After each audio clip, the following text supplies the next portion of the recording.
Welcome to Fantasy Sports Today here on SportsGrid. I'm Craig Mish along with George Kurtz. We've got plenty to recap from the Thursday and Friday games in the National Football League, and of course, taking a closer look at the upcoming games on Sunday. Happy Thanksgiving to all. Thanks for being part of our programming all week long here on SportsGrid. We're approaching the fantasy football playoffs, and naturally, some of you had some players who played over the last couple days. Some of you did not. That will set you up for the weekend. George and I will try and walk through what those matchups may look like. George, great to be with you. Happy Thanksgiving. Hopefully your holiday went as planned. I know from a picking perspective, George, for the first time all season, I think I got every game wrong on Thursday and Friday. I mean, the games were fun and they were exciting, but I guess I just didn't see these outcomes transpiring the way that they did. And, look, I mean, you're a Dallas guy, so I'm sure, you could have picked the Cowboys or whatever, but virtually every game went a little sideways for me this weekend. Well, it depends how you look at it with the Cowboys. I picked KC to win, but the Cowboys to cover. I took the points there, but I thought KC would win the game there. I had Green Bay beating Detroit, too. They killed them the first game. But certainly, listen, you picked Cincinnati to beat Baltimore. Congratulations. Good for you. And same thing with Chicago yesterday. Didn't have Chicago beating Philadelphia. Matter of fact, did PFT with Dane Martinez. I think Dane and I spent pretty much an hour saying, okay, Philadelphia's going to win the game. It's a matter about how many points they're going to win the game. That didn't happen. As once again, Craig, this is starting to look like a lot like the 2023 Philadelphia Eagles, who just imploded after getting up to what, a 10-2 start or whatever it was. It's smelling a lot like that season again. Yeah, it does. I was thinking that, George, as you mentioned that. I was also thinking, I got to be honest with you, I was thinking, good luck trying to predict who's going to be in the Super Bowl this year, right? Like, I mean, this is as wide open a field as you could ever imagine. I mean, look, everybody's in love with the Rams at this point, but hey, I mean, who knows? They could lose in their first game too. I just think this is one of the wildest years we've seen in football. As far as fantasy is concerned, let's go through some of the ramifications from that. Imagine having Lamar Jackson thinking that this guy is going to carry you to a fantasy football championship, which is pretty much fair. They get worked over by the Cincinnati Bengals on Thursday night in a way that we haven't seen in a long time. I understand Joe Burrow was back, but man, Lamar Jackson just can't get anything going, can't throw a touchdown pass, hasn't thrown one in weeks. Also, the Kansas City Chiefs, they lose again. Their season's certainly on the line from a fantasy perspective. You got what you could ask for. I mean, Rashee Rice was great, and so was Patrick Mahomes. But naturally, you don't expect Dallas to be on this run and take them out. I guess the Cowboys are that new team we have to remember that plays well on Thanksgiving. Detroit played Green Bay on Thanksgiving Day in the first of 3 games. And basically, Green Bay, once Amon-Ra St. Brown came out of the game, the Lions looked almost completely lost from start to finish. So, George, we got a lot to cover. We got the Black Friday game as well, which we will cover. Philadelphia, as you just mentioned, falling flat to the Chicago Bears, who appear to be headed for the playoffs. But let's start off with Lamar Jackson here, because I know a lot of folks heading into the fantasy football playoffs feeling like they got one of the top 3 fantasy quarterbacks in the NFL, at worst 4 going into the season. Some would say number 1. I mean, are you looking at the waiver wire at this point thinking I got to play somebody else, George? If your season is on the line, we've come to that point. He's done nothing. It's a major concern. I mean, listen, coming into the season, Lamar Jackson was either number 1 or number 2. So either Lamar, you're taking Josh Allen if you had that choice there. He got hurt, missed a couple of games. Okay, nothing you can do about that. Injuries happen there. But now he's back and he's not good. I mean, how many turnovers do we have there? He had the old tuck rule there, turnover. He hit the fumble the other one right into the hands of Cincinnati. Not good. Just not good. Likely had the turnover to the end zone as well there. So you bring up an interesting question, Craig. Is it time to not start him? Not release him, but not start him. You look at their schedule now. I mean, listen, we would have loved Cincinnati, right? You're not going to get any better than Cincinnati, all right, because they're bad on defense, supposedly. Pittsburgh, Cincinnati again, all right, before you get New England.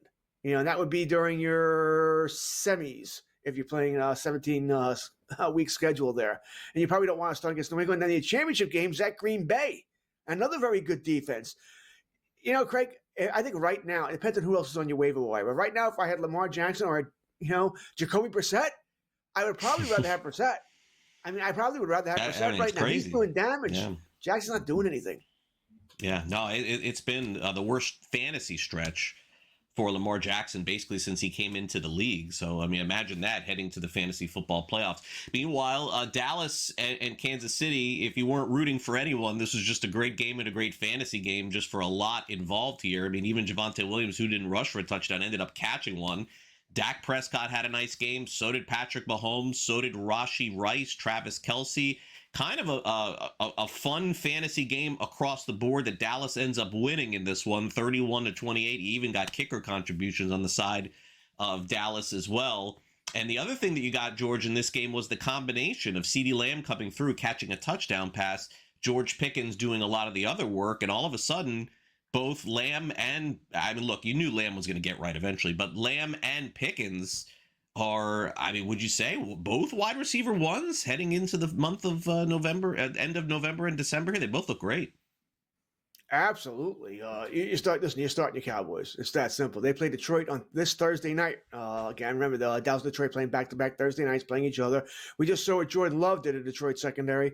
All right, I expect Dak to do the same thing. Lamb and Pickens had big games again there. Williams, you probably do need him to get to the end zone to really be fantasy worthy, but he'll get his 60, 70 yards here, a couple of catches. Gets to the end zone, he's going to get his 15, 16 points. Ferguson, almost the same thing, right? He'll get you close to double digits. You need the end zone to really pay you out there. But Dallas really, not just Thursday, for the rest of the season, should score points here. They play Minnesota the week after that, Chargers, Washington. If you have to be worried about week 18, the Giants there. So the fantasy points should continue to come for the Cowboys here. So not really worried about them. Mahomes looked great on Thanksgiving. I really did here, right? He was able to wiggle himself out of trouble there, right? The pass rusher comes. We never give him enough credit because he's not Josh Allen, not Lamar Jackson, a true running quarterback there. But he gets himself out of trouble, extends the play, and hits big plays there. But he looked great. You mentioned Kelce, Rashee Rice there. They're all startable. Kareem Hunt had another good game as well here. A little revitalization the last couple of weeks for Kareem Hunt. So you're probably starting all your Chiefs. Craig, I'm not ready to, shovel the dirt on Kansas City. I understand they're in a lot of trouble. All right, I can see that. I can look at the standings. I get it here. Their schedule is so. Most important thing for them is they do play who's ahead of them. Houston next week. That's a playoff game. They have to beat them. They beat Houston. Right. Okay, now you got the tiebreaker there. You got the Raiders yet. Yeah, that should be a W. You play Denver. You play the Chargers. So it's still in there, sort of in their grasp. They can go on a win here and go on that winning streak. So I'm not ready to shovel dirt on them yet. And by the way, their toughest games, like I mentioned, against Houston, Denver Chargers, all at Arrowhead. Yeah, and again, sneaking in as the last team in is not unusual in this day and age of the NFL. They probably could do that. Everyone's yelling, why aren't we talking about Jordan Love in the game that he had yesterday against Detroit? Why talk about Detroit when you got Green Bay putting up this incredible performance at Detroit? They sweep the series. Detroit not going to win this division this season. They fall too far behind Green Bay and also Chicago. And the other takeaway from this, George, real quick, is Amon-Ra St. Brown, a rare 0 in fantasy football. I know that hurts. He couldn't come back into the game. They have a short week against Dallas. I would expect you wouldn't see him, but that helped out Jamison Williams, who had a nice game for Detroit as well. So naturally, nothing to be alarmed at fantasy-wise, I think, for the Lions, or even overreaction for the Packers. I just think the reality is Detroit not as good as last year, and the Packers are they're going to be in a playoff game. They're going to probably host one game at Lambeau Field, then we'll see how it goes. Yeah, Detroit probably not making the playoffs. They play Dallas on Thursday. Then they play the Rams the week after that. A couple extra day rest, sure, but that's going to be tough. Pittsburgh, the game after that. So tough road to hoe for Detroit. Right now, they are not in the playoffs if the season ended today. And wouldn't that be sad there? Amon St. Brown, low ankle sprain, is saying a week or two. I'm sure he'll try and fight the play against Dallas on Thursday, but they play one game in 16 days now. Might be smart maybe to hold him out Thursday, get him ready for week 15. We'll be back with more recaps, of course, everything that happened yesterday in the game with the Philadelphia Eagles falling flat. We'll be right back.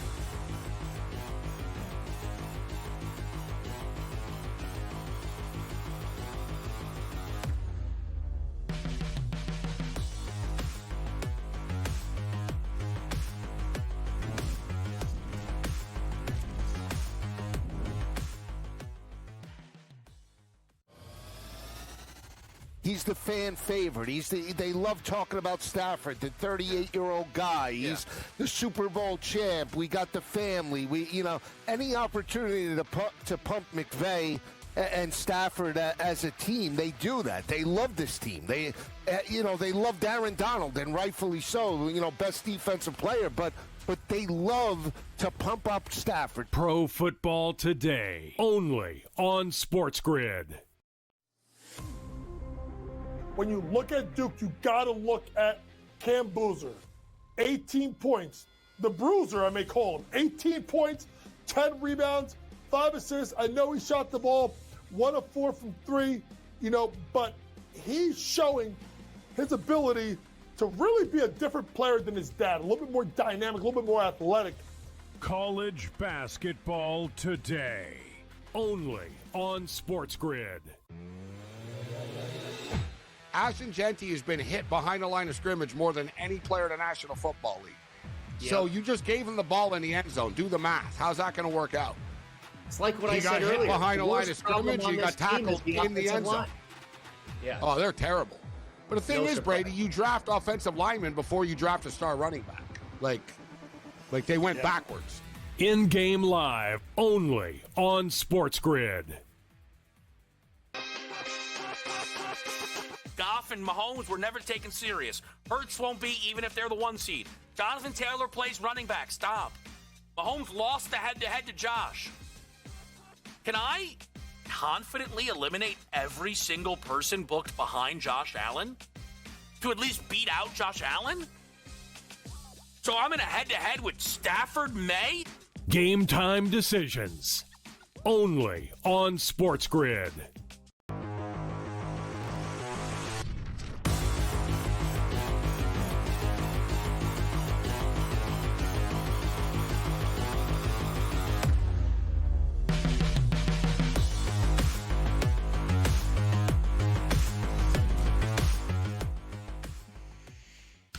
It's a tradition like no other on Black Friday. We now have football.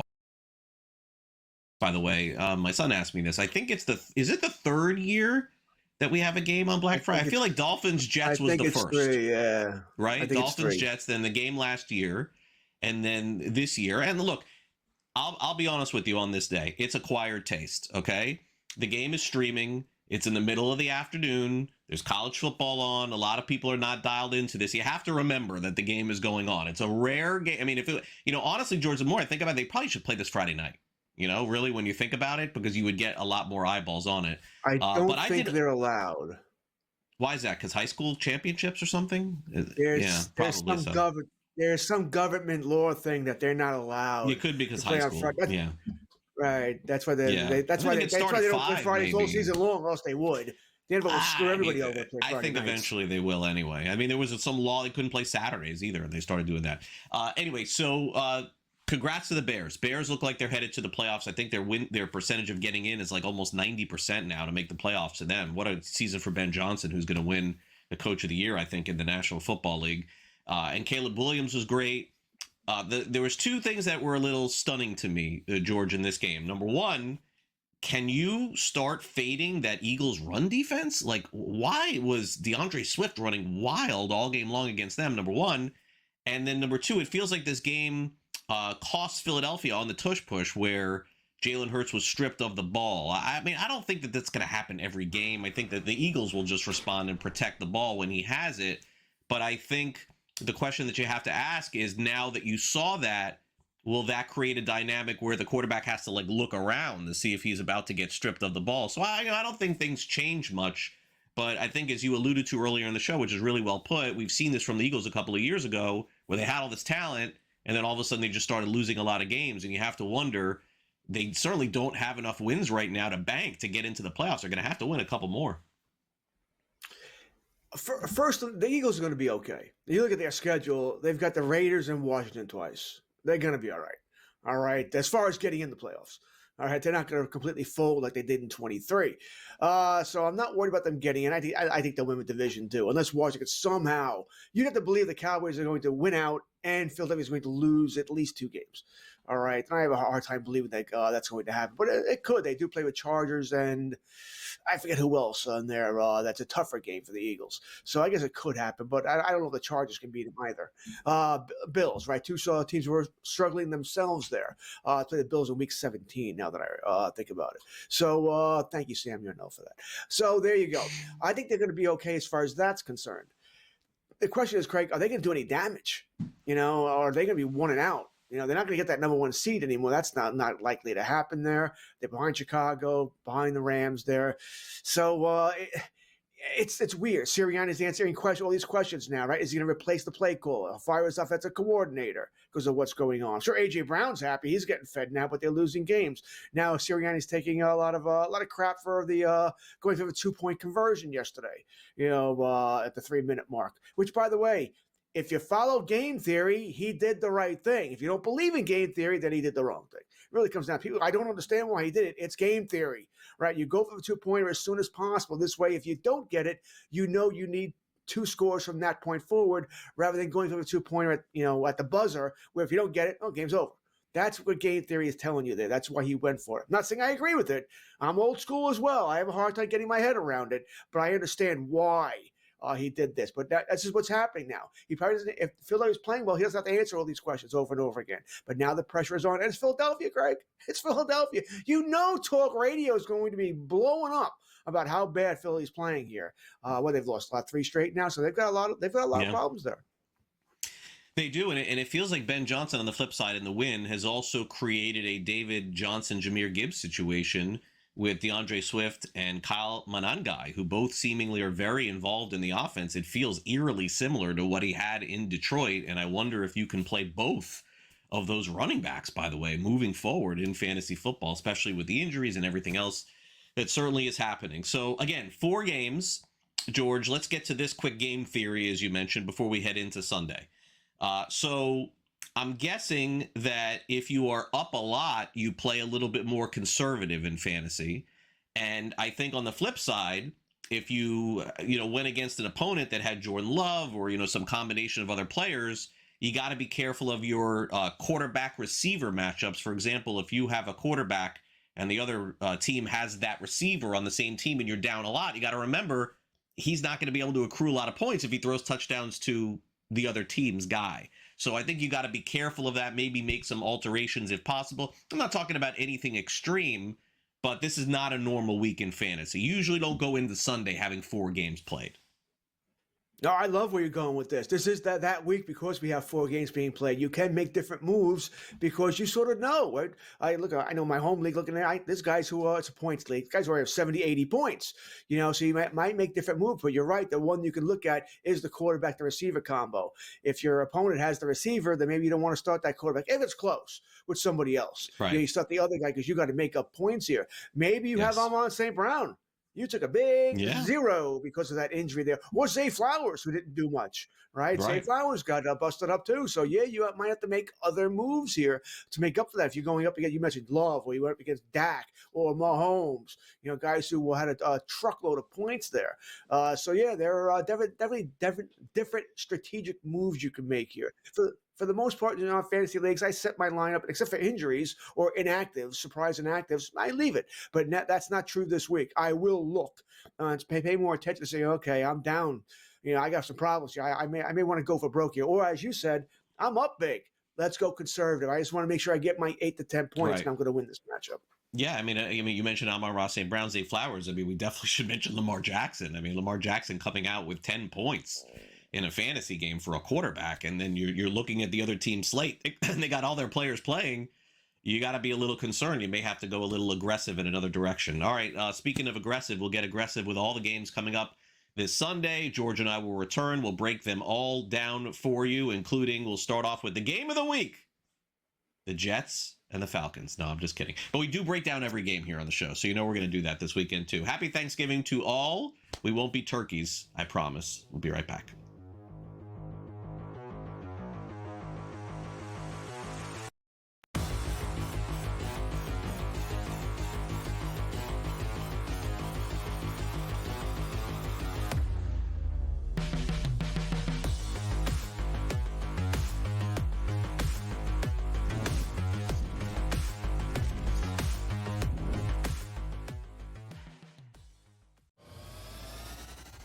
He's the fan favorite. They love talking about Stafford, the 38-year-old guy. He's the Super Bowl champ. We got the family. Any opportunity to pump McVay and Stafford as a team, they do that. They love this team. They love Aaron Donald, and rightfully so. Best defensive player, but they love to pump up Stafford. Pro Football Today, only on SportsGrid. When you look at Duke, you got to look at Cam Boozer. 18 points. The Bruiser, I may call him. 18 points, 10 rebounds, 5 assists. I know he shot the ball 1 of 4 from 3, but he's showing his ability to really be a different player than his dad. A little bit more dynamic, a little bit more athletic. College Basketball Today, only on SportsGrid. Ashton Genty has been hit behind the line of scrimmage more than any player in the National Football League. Yep. So you just gave him the ball in the end zone. Do the math. How's that going to work out? It's like what I said earlier. He got hit behind the line of problem scrimmage. He got tackled in the end zone. Yeah. Oh, they're terrible. But the thing is, Brady, you draft offensive linemen before you draft a star running back. Like they went backwards. In-game live, only on SportsGrid. Goff and Mahomes were never taken serious. Hurts won't be even if they're the 1 seed. Jonathan Taylor plays running back. Stop. Mahomes lost the head-to-head to Josh. Can I confidently eliminate every single person booked behind Josh Allen to at least beat out Josh Allen? So I'm in a head-to-head with Stafford May? Game time decisions, only on SportsGrid.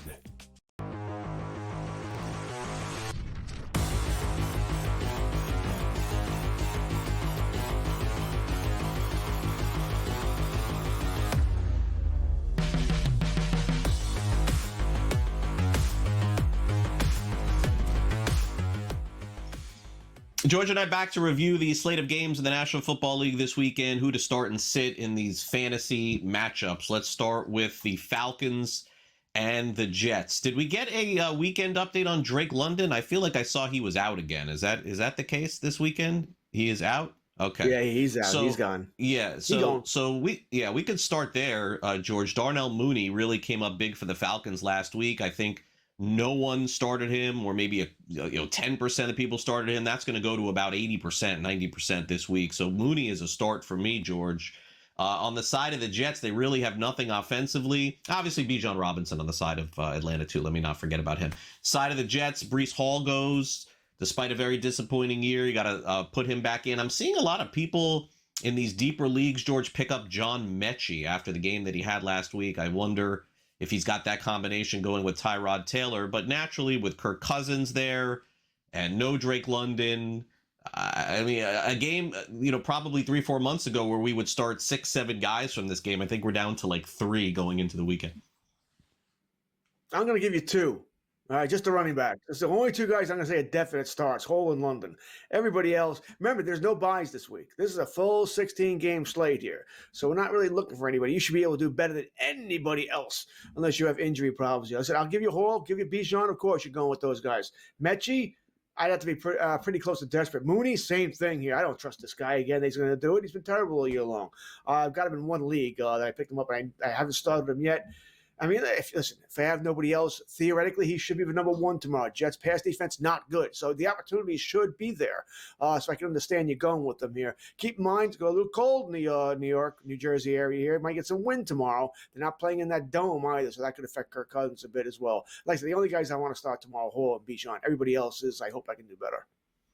All right, let's continue our preview of all of the games here on Fantasy Sports Today. We've got the Miami Dolphins, where weather is not a factor here in South Florida, taking on the New Orleans Saints.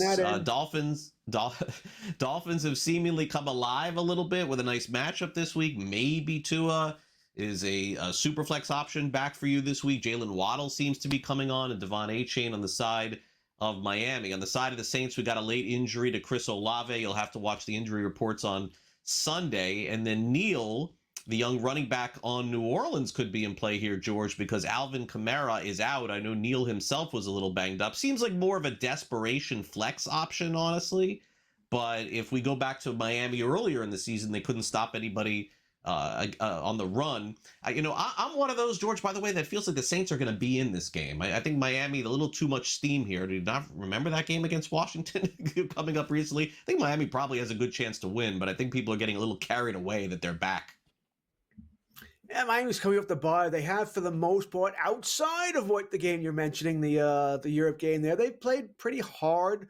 For the coach who should be fired there. But you mentioned all the relevant parts here, right? Neal is the guy you're looking at here. Olave, we're going to be worried about on Sunday morning if he's going to start. Because I have him on my team. I want to start him, but we'll see. Waddle we want to watch as well. We look like he's a full participant. He's going there. Darren Waller could be back, right? They opened up his window here. We'll find out in about probably 6 hours from now if they activate it for tomorrow. He was really good when he was playing for Miami as well. Yeah, and maybe he'll play 1 quarter in this game, George. Maybe 2, I would say. The over-under, I got him at a quarter and a half. All right, 49ers and Browns. Shedeur Sanders gets another crack at the NFL. Much tougher matchup, by the way, against the San Francisco 49ers. Christian McCaffrey, the number 1 player in fantasy. Maybe even next season, the number 1 overall pick, depending on if you believe in that. George Kittle is a fire-up in play. The receivers have been iffy for San Francisco. On the side of the Browns, George, you got anybody on the Browns playing this week? Would you consider playing anyone? I guess Judkins would be the only one for me. I wouldn't play anyone else. Are we playing in an IDP league? We can fire up Myles Garrett, all right? And I do play in a couple of IDPs, so there's Myles for you. Listen, San Fran's defense sucks. All right, it's not. I know it was good Monday night against Carolina, but it's not a good defense, right? No Bosa, no Warner. They have all sorts of problems here. I don't think Cleveland's going to be able to take advantage of it. All right, so no. You said it, Judkins, yes. Even Fannin and the Njoku, I would probably like either one if they weren't together, but they sort of eat each other. And then you got Shedeur Sanders, and we don't know if he can get him the ball. And I am not a Sanders hater, by the way. I'm that guy who's been saying all season long that Sanders needs to start because they need to know Gabriel's not your future starter. They need to know if Sanders is. He could be, probably not, but he could be. They need to find out. Let him start the rest of the year. No more of this BS. Well, we'll see if he's going to start. He's starting. Find out. This season's lost anyway. McCaffrey, number 1 pick next season as of right now? Yes or no? No. He'll get hurt next year. Oh, wow. Oof. Awful. Hope he's not watching. Sorry. I'll be right back.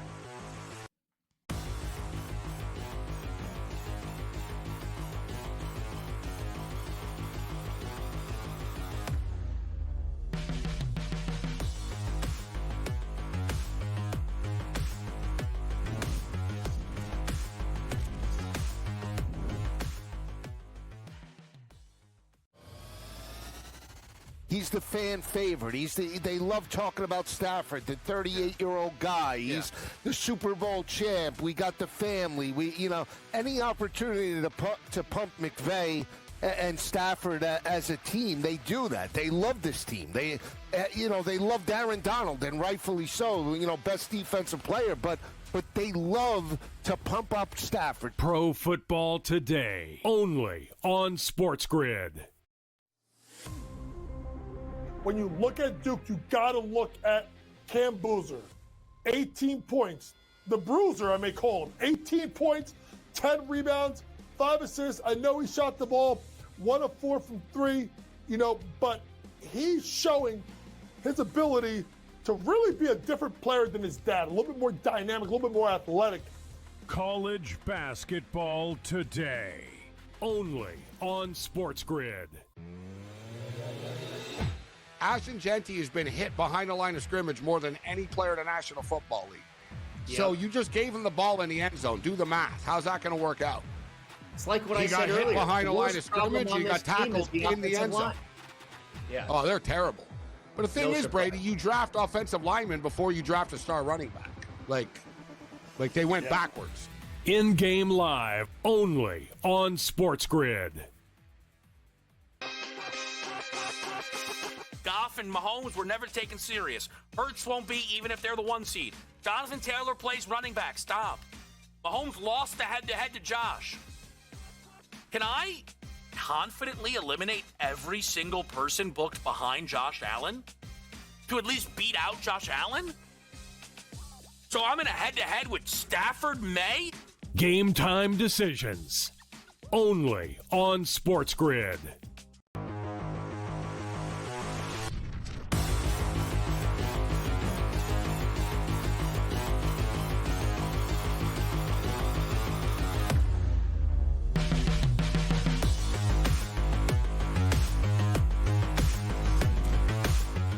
Welcome back to Fantasy Sports Today. We're just a few weeks away from watching the Houston Texans on Wild Card Weekend play at 4:30 p.m. Eastern, probably because I think they got a good shot, George, this week to beat the Indianapolis Colts. Their defense is playing at such a high level, sacking the quarterback. It's the best defense in the NFL.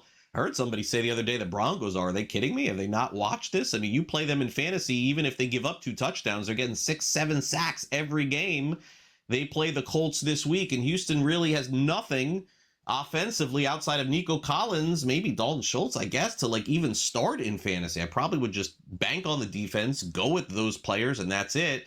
On the side of the Colts, it was reported earlier in the week that Daniel Jones has a fractured fibula. I mean, I guess that takes away some of the running with him. His receivers are still Michael Pittman. I still feel like you got to play Pittman. I still feel like you got to play Jonathan Taylor. But am I crazy for thinking Houston can upset Indianapolis and sort of roll into Saturday at 4:30 p.m. in about a month from now? What do you think?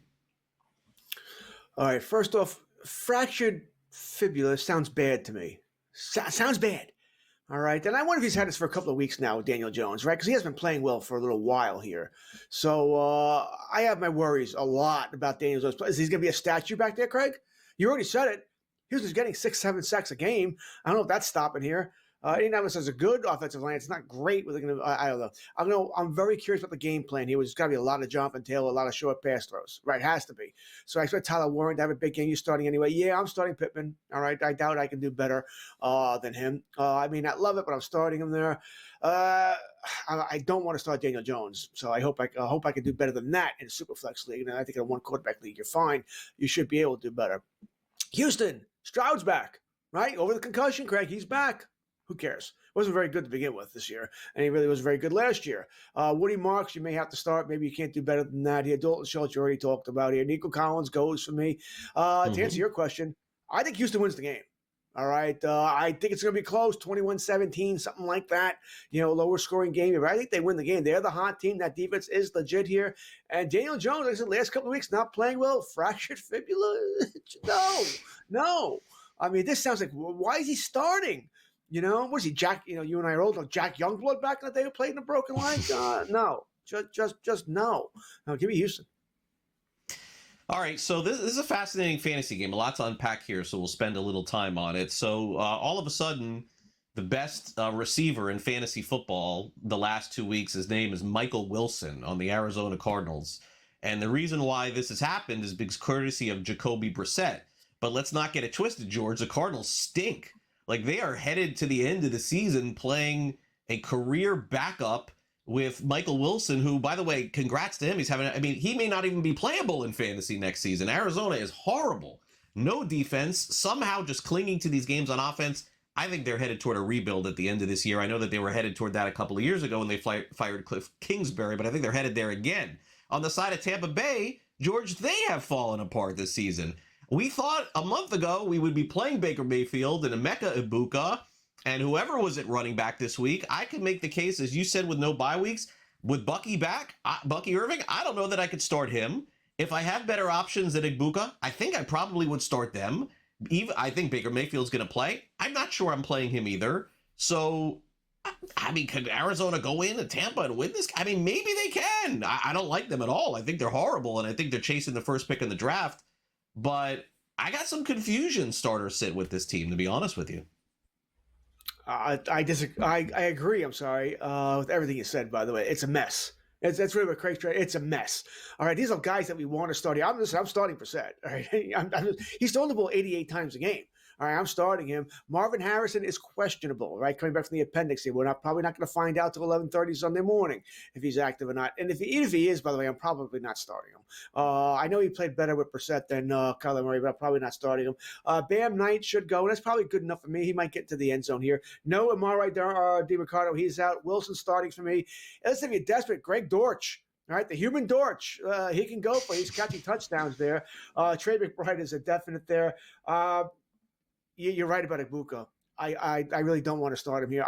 Mayfield's going to start. He's got the problem with his left shoulder, non-throwing shoulder here. But Craig, he's going to get hit. I don't know how that's going to feel. George, didn't this happen to him before? Didn't he have this injury before? And he was like, constantly on the ground. That's what it was. That time he tore the labrum. He tore the labrum that time. It's not quite as bad here, but what I'm trying to tell you is I think we see Teddy Bridgewater at some point on Sunday. Yeah, All right. So I I think agree. he's going to get in there. So, yeah, Buka, Irving, Tucker, and Rashad White, they're all going to eat each other, right? It's just it's not going to be good for fantasy. But like you said, even if Mayfield's starting, not for my fantasy team, I already said I think you'll see Bridgewater, so I'm not starting Mayfield here. Godwin, no thanks. I know they say he's going to play more. Don't care. I'll wait another week here. Kate Otten, I guess if you're desperate here, it's a mess. It's a complete mess. The Cardinals are a more fun fantasy team. Yeah, at the end of September, Baker Mayfield was among the shortest odds to win the NFL MVP. I mean, that's how things have changed over a month or two. It's crazy. Speaking of the NFL's MVP, Matthew Stafford is the favorite right now on the FanDuel Sportsbook. This is a much easier, clean-cut game for everyone in fantasy this week because Rams are a must-play, whether it is Stafford or Devontae Adams, who gets the ball every time they're near the goal line, or Puka Nacua. You play all those guys, you play Kyron Williams, and that's it. There's no one else to play. You know who you play on the Rams, and you move on. For Carolina, look, it's been a little bit of a slowdown, as you would expect for Rico Dowdle. Bryce Young, you just got to look at the schedule and see what he did the week before. If he threw for 150 and 2 picks, next week it's 400 yards. So just gauge it on that. Ted McMillan coming on a little bit here, too, for Carolina. I do like their future, George, but I think last week's loss sort of put the nail in the coffin with their season. And, a very unpredictable team. But the Rams are like the easiest team in fantasy to predict. This whole game's easy. You mentioned all the starters. All the 4 guys for the Rams you mentioned there, and you could start Dowdle, you could start Ted. That's it. Move on. Bryce Young, they're a different team at home. They're a better offensive team at home, which makes sense. Younger team, they're better at home there. So I think they'll do a little bit better, but that Rams defense is also legit. They're not going to do great. I don't see them scoring a ton of points here. The Rams should win this game. I don't care if they're coming out east from a West Coast team there. So, like I said, I'll start Ted. I'll likely start Dowdle. He's as you said, he has slowed down, but can you do better? Do you have better running backs in your roster? Maybe you do. Since he wasn't expected starter there, but I know I don't. If I had him, he's going to be going for me. And as much as I do expect a rebound from Bryce Young, not enough to start in a 1-quarterback league. Easily the most fascinating game on the board this week, without a doubt, is Minnesota and Seattle. It was excuse month for J.J. McCarthy. Oh, we got to play him. We got to see more. I mean, did they need to see more out of Jaden Daniels last season? I mean, this guy was picked in the first round. He was horrible. There's nothing else to say. I don't understand why everyone said we need to see more. No, you need to see more out of this guy who's playing this week, Max Brosmer from the University of Minnesota. I have no idea if he's going to be good, bad, or ugly, George, but it can't be worse for the Vikings. George, it can't be any worse than it's been. It's got to be better. I think Justin Jefferson's going to be okay.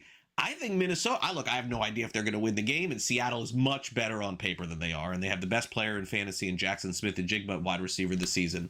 But I think the Vikings are going to get a bump. It can't be worse. It's going to be bad. This is going to be an ass kicking. All right, Minnesota's got all sorts of problems. You're playing in Seattle. Listen, we talk about Houston defense, Denver's defense. Seattle's top 5. All right, this is not going to be good. They have to go to Brosmer. Even if McCarthy was healthy at this point, it's just bad. It's just bad here. It can't be any worse for JJ. You already said this, so good luck.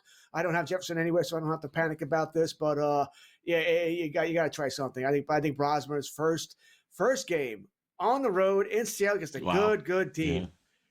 No, this is not going to go well. Not going to go well. The season's over in Minnesota here. They've got some decisions to make during the offseason. At the very least, they have to bring in a good veteran quarterback to compete with them. Maybe Kirk Cousins, someone like that. But they're going to have to go with there. Maybe they got to draft somebody. We'll see. But it hasn't worked out at all. I think McCarthy does deserve another shot in the offseason. We'll see here. But of course, played. It has not looked good. No catches for Jordan Addison last week. None for the Vikings. We'll be back with more next.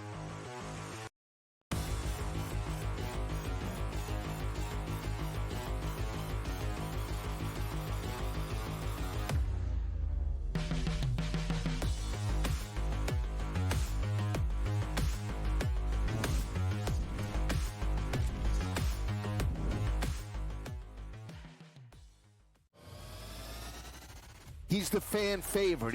They love talking about Stafford, the 38-year-old guy. He's the Super Bowl champ. We got the family. Any opportunity to pump McVay And Stafford, as a team, they do that. They love this team. They love Aaron Donald, and rightfully so. Best defensive player, but they love to pump up Stafford. Pro Football Today, only on SportsGrid. When you look at Duke, you got to look at Cam Boozer. 18 points. The Bruiser, I may call him. 18 points, 10 rebounds, 5 assists. I know he shot the ball 1 of 4 from 3, but he's showing his ability to really be a different player than his dad. A little bit more dynamic, a little bit more athletic. College Basketball Today, only on SportsGrid. Ashton Genty has been hit behind the line of scrimmage more than any player in the National Football League. Yep. So you just gave him the ball in the end zone. Do the math. How's that going to work out? It's like what I He got said hit earlier. behind the line of worst problem scrimmage. on He got this team is tackled in the offensive end zone. line. Yeah. Oh, they're terrible. But the thing No is, surprise. Brady, you draft offensive linemen before you draft a star running back. Like they went backwards. In-game live, only on SportsGrid. Goff and Mahomes were never taken serious. Hurts won't be even if they're the 1 seed. Jonathan Taylor plays running back. Stop. Mahomes lost the head-to-head to Josh. Can I confidently eliminate every single person booked behind Josh Allen to at least beat out Josh Allen? So I'm in a head-to-head with Stafford May? Game time decisions, only on SportsGrid.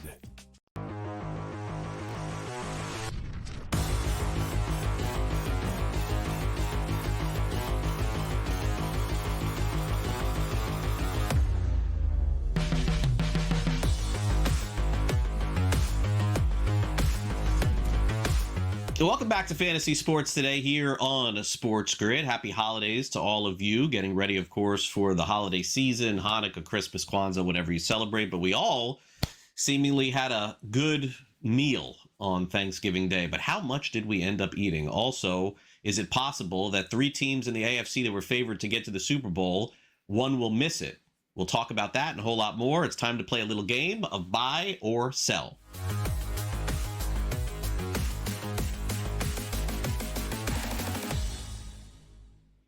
All right, welcome back. We actually had Thanksgiving at our house this week. Thanksgiving at our house, which is not something we always do, but we did this year. I wanted to just throw that little caveat because I'm aware that George does it at his house usually, so I wanted to make sure that George knew I did it at my house.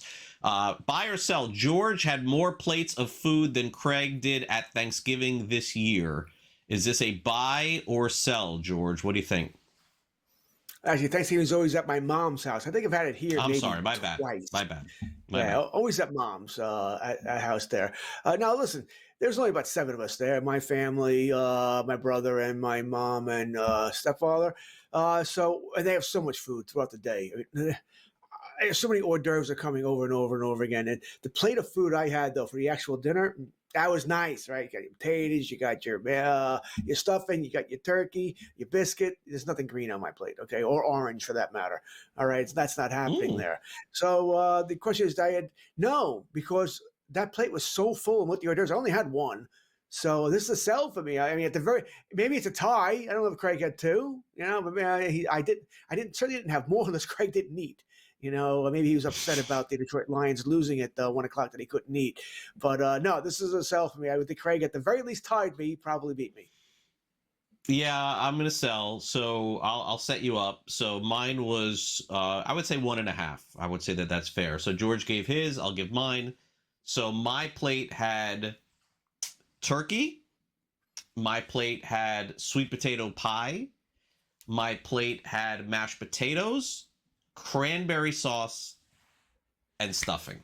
Though that was my plate. Then, of course, went back for a little macaroni and cheese. See, that counts as a second plate. I think when you go back for a little more sweet potato pie, a little right. That's so that's a 1 and that's a 1.5 for me. And if you include if you include Friday, I even went to the leftover stuff. So yeah, so that's a sell. Here. George gets that one. Okay, fair enough.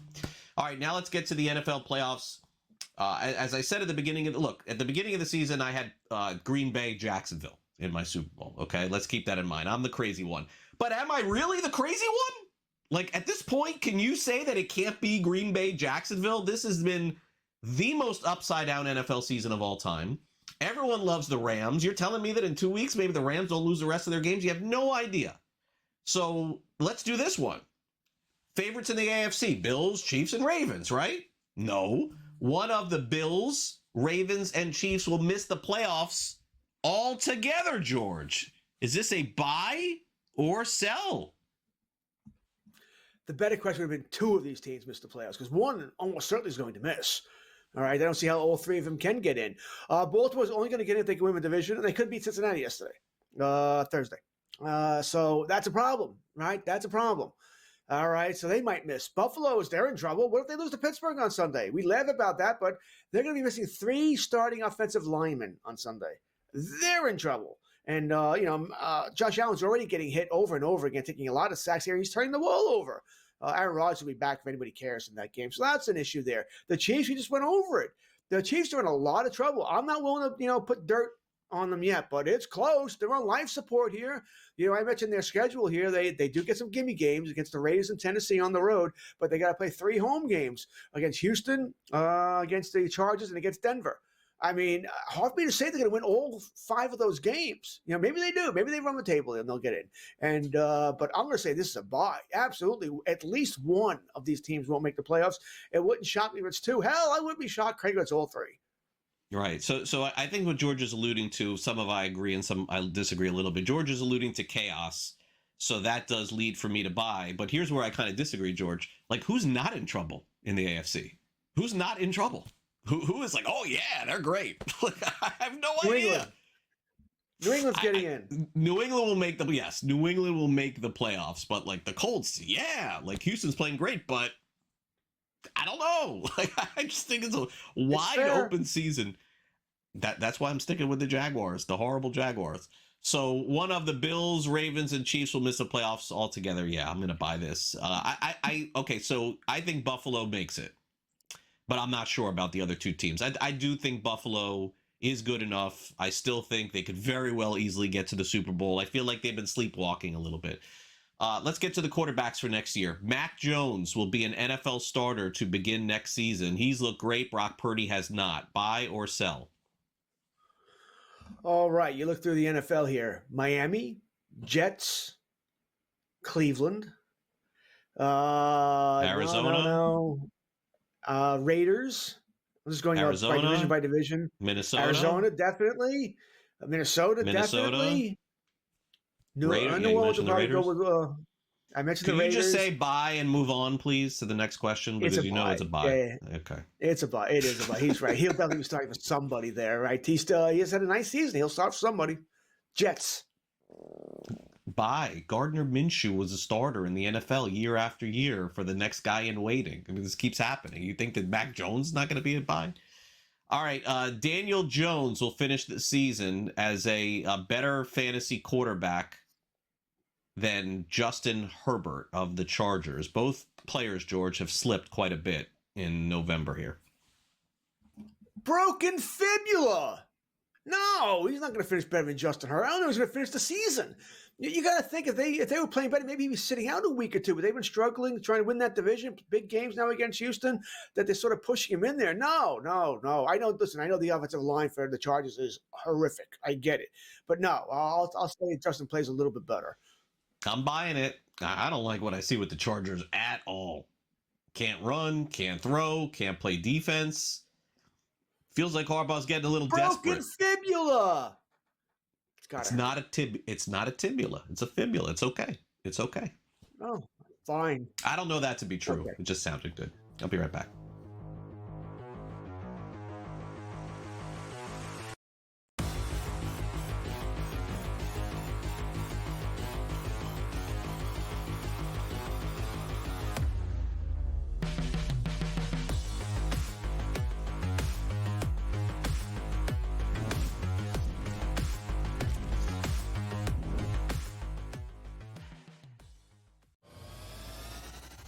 He's the fan favorite. They love talking about Stafford, the 38-year-old guy. He's the Super Bowl champ. We got the family.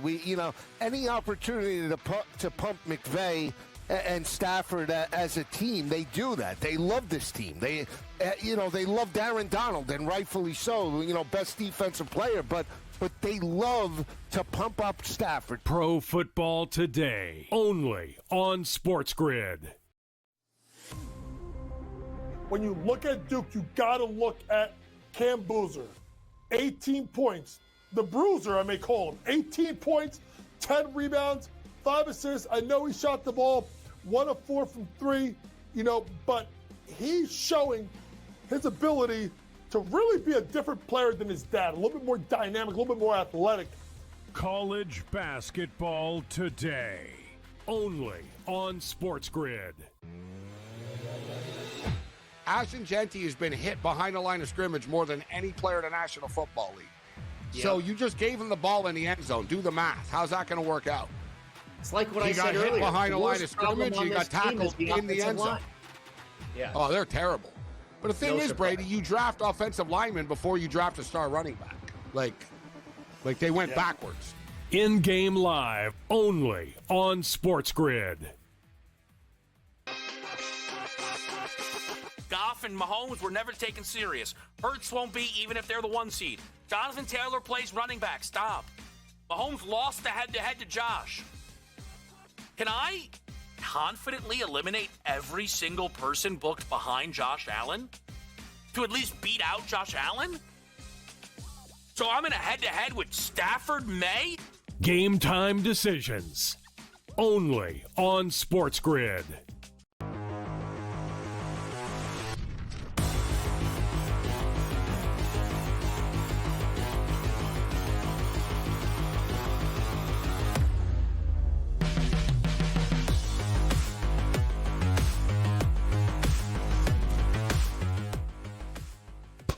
Welcome back to Fantasy Sports Today here on SportsGrid. I'm Craig Mish along with George Kurtz. As we mentioned, we've got Fantasy Sports Today all weekend long here on our network. And don't forget, Joe Pisapia and Matt Stryker will be carrying you all the way through Sunday morning, taking you up until Pro Football Today. They have you covered for all the first window games, 1 to 4 p.m. Eastern, 4 to 7 p.m. Eastern, and then, of course, the night games, too. For those of you who bet on sports or play fantasy, you could track all of your wagers, everything that you're doing, just by downloading the SportsGrid app. It's available for both iOS and Android. Here's how you get it. It is free. Just take it out your phone, and for both iOS and Android, you scan that QR code that's sitting there on your screen, and then you can stream us 24 hours a day, 7 days a week. I know a lot of these streaming apps, George and I are talking about it during the break, they cost money. This one does not. So this is how you stream us, and maybe for the holidays you get yourself a new TV. You find us on one of these streaming platforms, a lot of free TV out there. That's what we are part of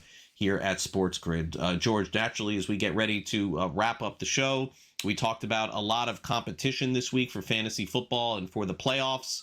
We're really coming down to the wire, I think, for most people this weekend. I think after the weekend, I would guess you're going to know. I mean, look, unless you're going into a final week or in scenario, this week is really the one that tells you if you're in or out. Yeah, pretty much, right? This is week 13. Most leagues playing week 14 now with the 18-week season. So it's do or die time, right? This is where you start to make you try and get in there. We look forward to the fantasy playoffs. If you're not going to make it, at least set your lineup. If listen, there's a league or two, I'm out of it. And I still set my lineup. I still want to play a little spoiler here. I'm not just going to forget about it and screw things over there. So at least set your lineup, even if you are out of it. Let's wrap up our show today as we get ready for more football discussion. Of course, Saturday full of college football, Sunday full of pro football. It's time we wrap things up today with the SportsGrid 60.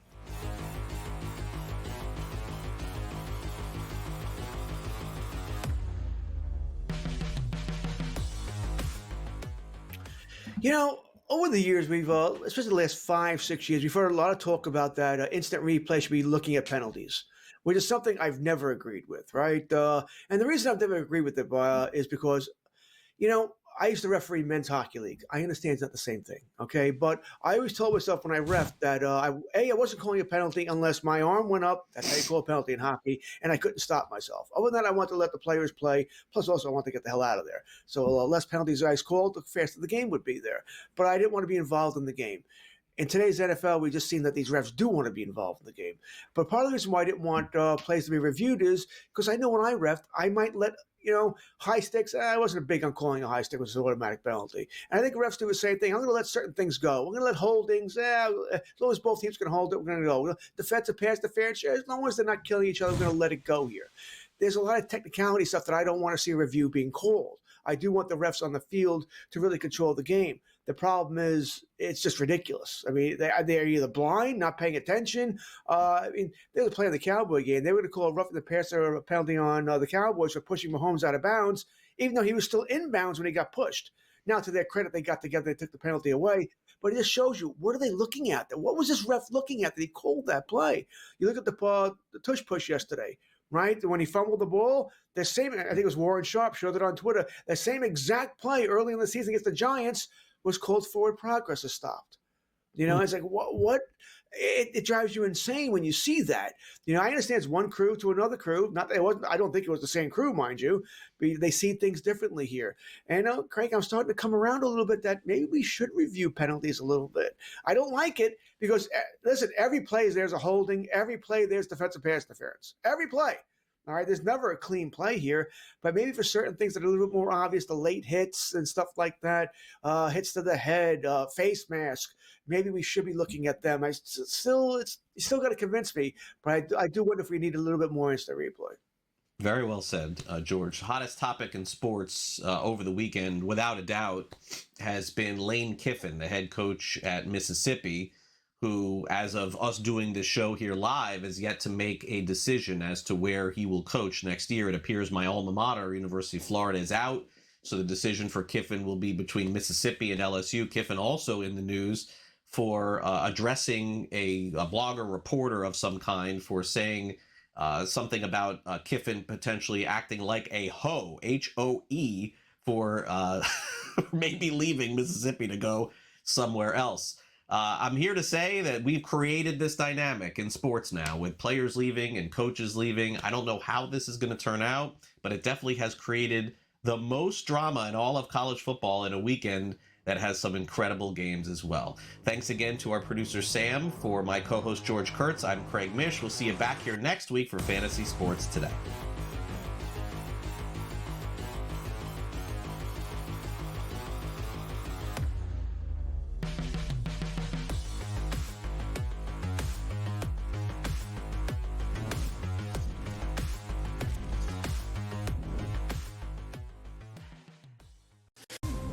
The play is Our Fam.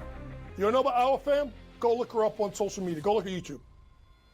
19-year-old from Spain, 6'6", block shots, runs the floor, rebounds, post up, inside, outside, pop the corn, serve the beer, and it can clean up the mess when you're done eating your meal.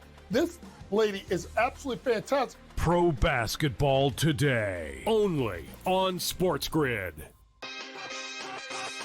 A huge number out there on Cason Wallace to win Defensive Player of the Year at 500-1. That is worth your attention. And a number that I talked about before the season that I still think should be lower is Mark Daigneault to win Coach of the Year at 11-1 in the NBA. If they win 70, he's a lock for top 3. If they win 73, it's his. Game time decisions, only on SportsGrid. What are those things called? A shooting star. Yeah, okay, I'll go with that one. Like, it just burns up quick. And you love it while you can see it, and bing, it's gone in the blink of an eye. Right. That's my fear for Cam Scatterville. Yeah, and that's not a big deal, but I will say it's weird, and it seems like he really enjoys that attention, which is all fine because he's a young guy. Yeah. But possibly dangerous in a city like New York. The Craig Carton Show, only on SportsGrid. close to $1 million in volume being traded right now in the Offensive Player of the Year. If you did put $100 down on Jonathan Taylor, that would pay back $143, so a 43% increase on your money that you had. There are a lot of long shots in here, but it doesn't feel like those would be good bets. Like, hey, I'm going to put it on Justin Herbert. Well, yeah, if Justin Herbert wins it, Joe, a $100 wager would pay back $10,000. They even have a market for if you want to bet Malik Neighbors. The Early Line, only on SportsGrid.